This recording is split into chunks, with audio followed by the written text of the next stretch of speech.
Support for this podcast comes from St. Alphonsus Orthopedic and Sports Medicine Clinics, with physicians, physical therapists, and trainers who treat sports and performance-related injuries, with locations across the valley.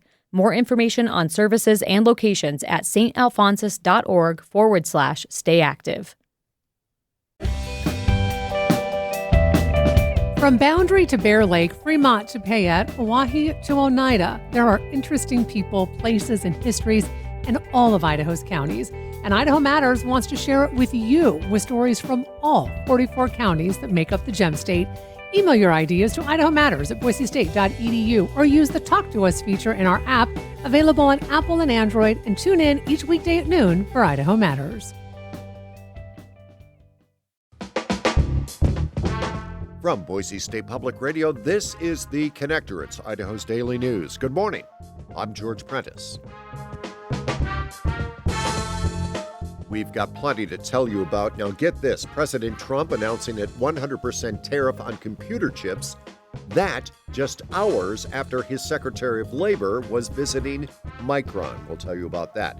We've got big news coming out of a courtroom concerning the protection of wolves in our region. A bankruptcy court tells Ammon Bundy no.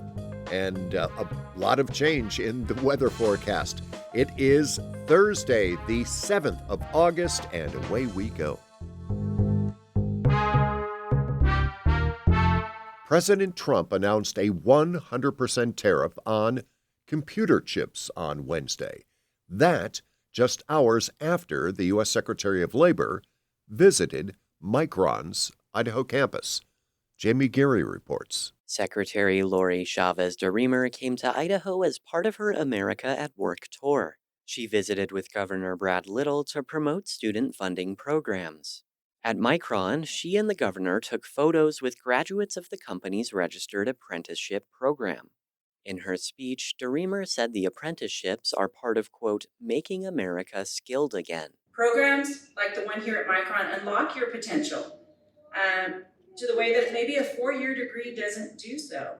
This year, the computer memory company announced an investment of $200 billion in machine learning, both in and outside the United States, supporting the Trump administration's AI Action Plan. Yesterday, Trump announced 100% tariffs on computer chips. He said the tariff would not apply to companies, quote, building in the United States of America.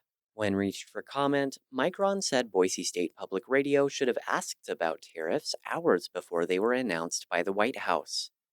Last year, the Biden administration pledged $6.1 billion to Micron for investments in domestic memory manufacturing under the CHIPS and Science Act. Trump has publicly condemned that act. Jamie Geary, Boise State Public Radio News.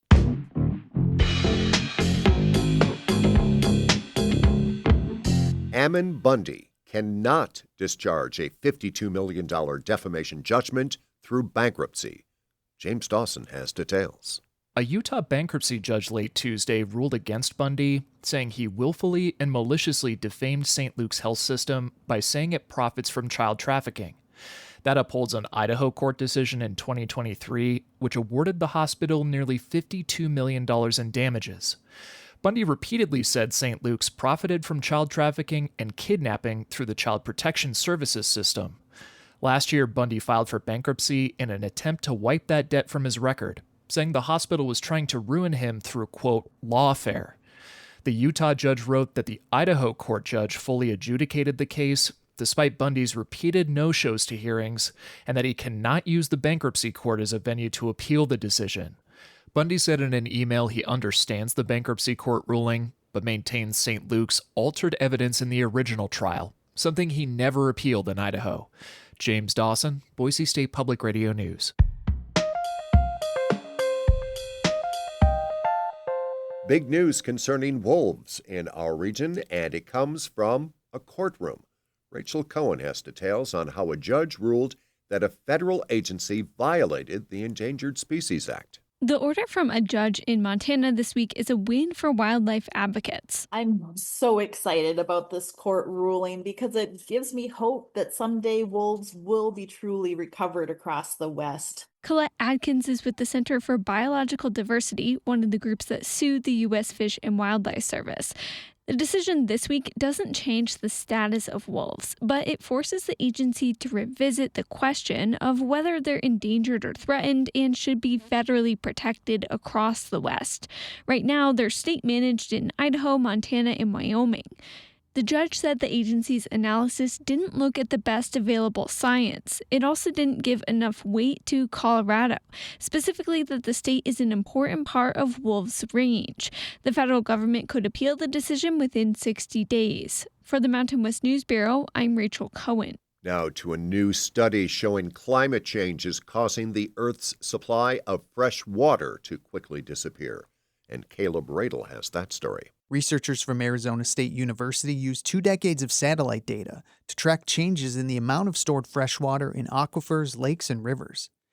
Lead author Jay Familietti says the region's freshwater loss could have major ripple effects. Can't grow the same amount of food and grow the population and have all the data centers and chip manufacturers, all at the same time. That can't happen anymore. We need to really be thinking about our priorities when we think about how we allocate water. He says without concerted conservation efforts and changes in groundwater policy, farmers will struggle to produce food in the years ahead.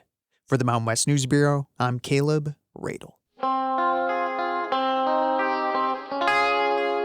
Stephanie Henry is over at the National Weather Service office. Stephanie, happy Thursday. Hi, happy Thursday. Stephanie, we've got a bit of change blowing in today, yes? We sure do. We have a cold front arriving right now, and that will bring temperatures down quite a bit for today and even more so tomorrow. We're looking at maybe 80s, mid to low 80s for today and tomorrow with this cold front. There are going to be a few thunderstorms potentially up by McCall in the mountains up there, but we're going to stay dry down here. We are expecting some breezy, gusty winds this afternoon and evening with this cold front, but behind that it should be rather pleasant. And then looking over the weekend, we have warmer temperatures climbing as high pressure starts to build behind this cold front. So we're looking at maybe 90s for by Sunday into Monday, so a little bit warmer. Wow, that's a big ricochet. So upper 90s next week? Yeah, currently Tuesday looks to be the highest day or highest temperature day, reaching upper 90s, maybe even 100 degrees. But after that, we're looking at another cool down, so stay tuned. Okay. Quite a roller coaster. Here we go. Buckle in. Stephanie Henry is over at the National Weather Service office. Stephanie, have a good Thursday. Thank you. You too.